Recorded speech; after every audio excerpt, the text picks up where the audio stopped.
ayer el presidente Andrés Manuel López Obrador pues generó una polémica con la siguiente declaración en la conferencia mañanera. Es lo que pasa en las redes, son bots. Ese es un tema que vamos a tratar aquí, porque vamos a pedirle transparencia a Face, al Twitter, que informen sobre quiénes son sus clientes, quiénes les compran. En otros países tienen que informar, ¿por qué en México no? Y resulta que México es de los países en donde más se trafica con lo de los bots. Bueno, ayer reaccionó la red social Twitter diciendo que pues en esa red no se pueden comprar bots, que Twitter no recibe ingresos por automatización maliciosa. Y para hablar al respecto, tengo en la línea telefónica, le agradezco mucho que esté con nosotros, a Hugo Rodríguez, director de Políticas Públicas para los Mercados Hispanohablantes. ¿Qué tal, Hugo? ¿Cómo estás? Hola, Pascal. Buenos días. Muchas gracias por la oportunidad y por el espacio. Bueno, ¿qué les pareció de entrada esta declaración del presidente? Hay que decir también como contexto que hoy continúa la discusión en la conferencia mañanera. Hoy Genaro Villamil, el representante de los medios del Estado mexicano, daba a conocer hace un momento que estas plataformas, Twitter y otras, estas redes sociales han ganado cantidades inmensas de dinero generando información falsa o dando curso de generación falsa. Y bueno, quisiera preguntarte por tu reacción. Claro, Pascal, muchas gracias y de nueva cuenta un saludo a tu auditorio. Yo creo que lo más importante aquí a señalar y lo que motiva la respuesta de Twitter México es dejar en claro qué genera ingresos y qué no genera ingresos. Twitter no recibe ingresos por generar información, Twitter no genera información. Twitter no genera ingresos por crear cuentas, Twitter no crea cuentas. Twitter genera ingresos a través de publicidad que se da en estas plataformas. Entonces, el aludir que se genera ingreso debido a esto es equívoco, es falso. Lo que nosotros estamos totalmente de acuerdo y en sintonía con lo manifestado por el presidente es en detener las automatizaciones maliciosas, y en eso tenemos un trabajo constante en la materia en Twitter, bastante significativo. En el hilo que hiciste referencia, Pascal, invitamos a tu auditorio a que lo lea.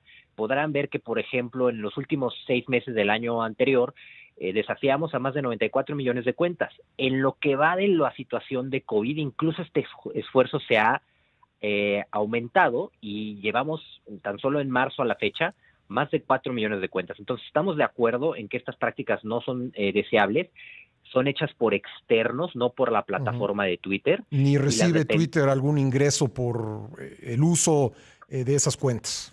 No hay forma alguna de que eso pueda ocurrir, Pascal, porque, repito, la forma en la que estas plataformas, en el caso específico de Twitter, genera ingresos es por la publicidad que se da en ellas. Y en ese sentido estamos igual que el resto de los negocios a nivel mundial, afectados por la situación de COVID, dado que evidentemente hay una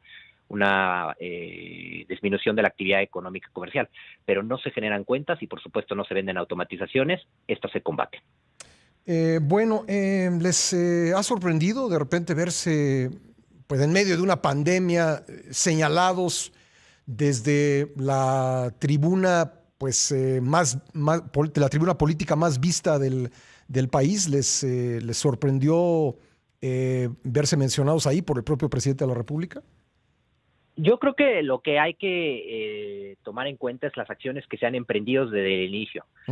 Evidentemente estamos en una situación en cual la gente quiere tener más información disponible. Por eso en Twitter hemos hecho muchos cambios a políticas y productos. Sí. E incluso iniciativas que han sido celebradas por la propia Organización Mundial de la Salud. Hoy vimos que se hizo una referencia a términos utilizados por la Organización Mundial de la Salud.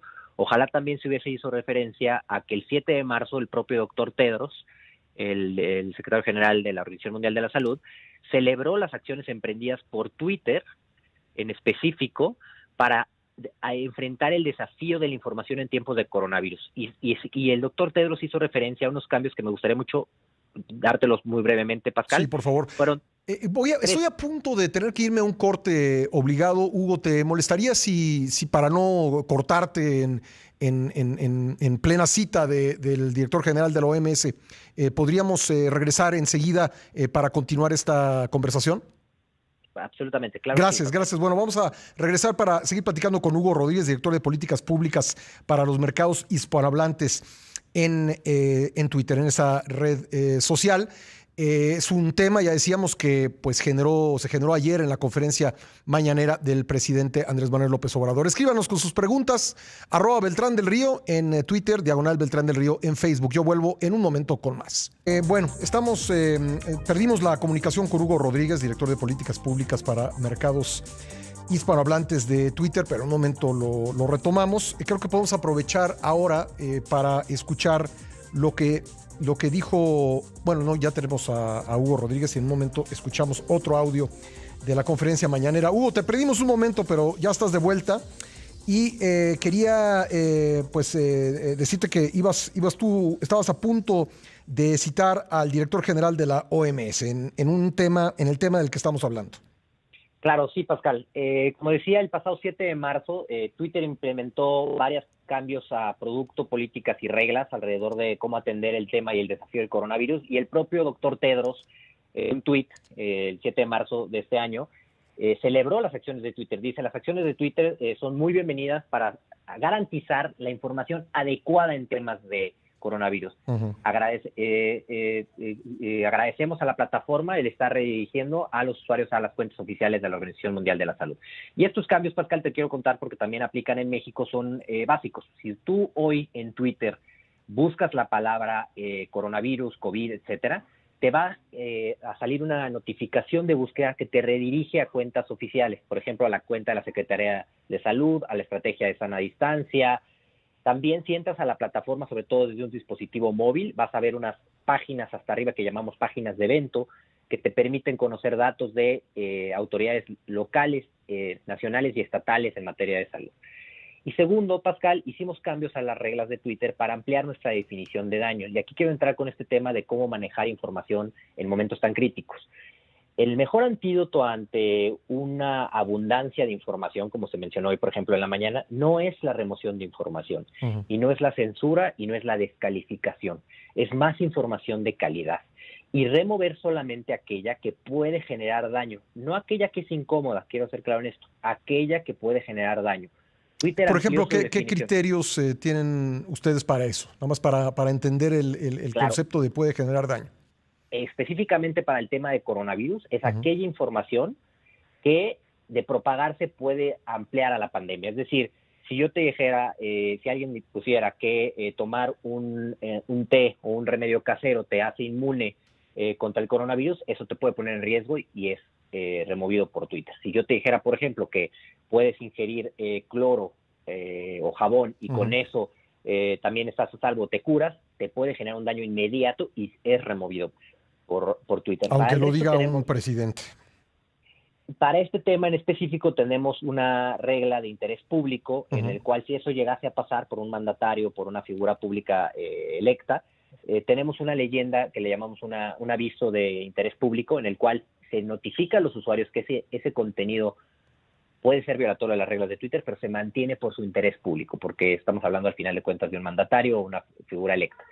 Pero termino, Pascal, nada más para decirte que tenemos reglas en este tema, y una de las reglas que comentábamos era el tema de la automatización, y es importante volver a subrayar esto. La automatización maliciosa son algoritmos falsos que están en la plataforma. Nosotros los tenemos a un volumen acelerado. Eso es violatorio de las reglas, por ende no podríamos ganar dinero de esto. Segundo, todo dinero que entra a la plataforma en Twitter es extremadamente transparente. 2 puntos al respecto. El primero, si tú ves con material que es patrocinado en Twitter, es decir, se metió dinero a la plataforma para ampliar su visibilidad, uh-huh, vas a ver que dice este contenido es promocionado. Uh-huh. Hoy lo decía en la referencia que debería haber tratado. Esa es la leyenda. Eso existe del tiempo atrás y todo el mundo lo puede ver. Pero más importante aún, Twitter el año pasado tomó la decisión de no aceptar dinero para campañas políticas. Es decir, la promoción política en Twitter no está ni siquiera permitida dentro de nuestros productos publicitarios. Entonces, este tema de ingresos y automatización o ingresos y campañas coordinadas, uh-huh, pues no aplica dentro de la plataforma. Coincidimos, como dijimos en el tuit que, por cierto, leyó el presidente de la República en la mañana del día de hoy, con las voces que demandan transparencia. Simplemente hay que ser muy claros. aquellas personas que están invirtiendo en esto o que pudiesen estar invirtiendo en esto, no lo están haciendo en Twitter, lo están haciendo afuera de la plataforma. Bueno, pues creo que ha quedado clarísimo. Hugo, te agradezco mucho que hayas estado con nosotros esta mañana. Pascal, al contrario, gracias a ti y al auditorio, un gusto estar contigo. Gracias, muy amable. Hugo Rodríguez es director de políticas públicas para los mercados hispanohablantes en Twitter.